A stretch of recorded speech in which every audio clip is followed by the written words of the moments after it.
नमस्कार। उनके खत और आप की 566वीं कड़ी 566th एपिसोड में अभिवादन स्वीकार कीजिए देवतोष का। दोस्तों, आज के खत की तारीख 21 फरवरी साल 1948, फरवरी 21, 1948।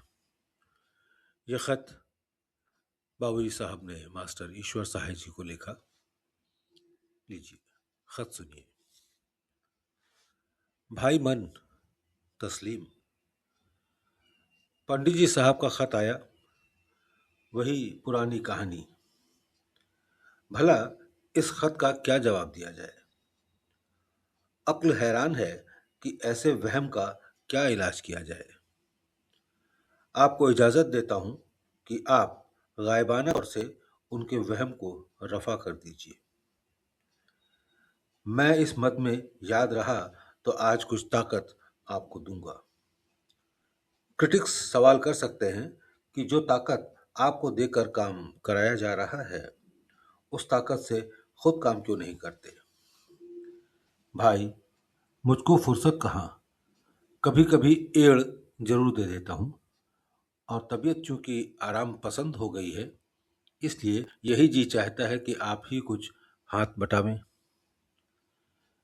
यकीन समझिए कि अगर आप हिम्मत कर जाएं, तो 1 मिनट में ये हालत पंडित जी की नहीं रह सकती। मगर रफ्ता रफ्ता उतारना ज्यादा अच्छा है। पंडित जी साहब का पता मालूम नहीं था, इसलिए आपके खत में उनका खत भी रख दिया गया है। बराए मेहरबानी उनको दे दीजिएगा।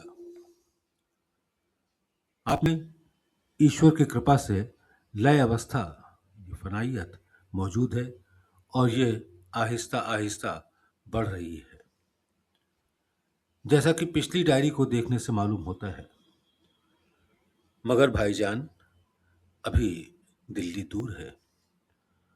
मुमकिन है इससे आगे बढ़ने की भी खुशखबरी मिले, और ये बात ईश्वर करे जल्द नसीब हो। हाल लिखिएगा। अग्निहोत्री जी ने आपके पास आने की कुछ और हिम्मत की, या उनको मौका नहीं मिला। पंडित जी पर बड़ी कोशिश करने की जरूरत है। अगर उनका एतकाद सही हो जावे और सब कुछ मेरे गुरु महाराज पर छोड़ दें, तो जिंदगी का लुत्फ आ जावे। मगर भाई, ये बड़ा मुश्किल है। मैं खुद ही जब पूरी तौर से न कर सका, तो दूसरे से भला क्या उम्मीद करूं। हाँ, उम्मीद जरूर है कि कोई ना कोई ये नमूना पेश करेगा।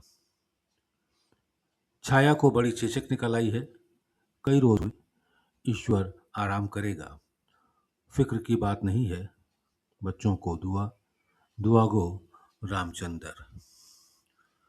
जो बात मैंने पंडित जी को बतलाई है, उसको कभी कभी आप भी कर सकते हैं। यानी जिसके लिए पंडित जी ने 13, 14 और 15 तारीख मुकर्रर की है। रामचंद्र।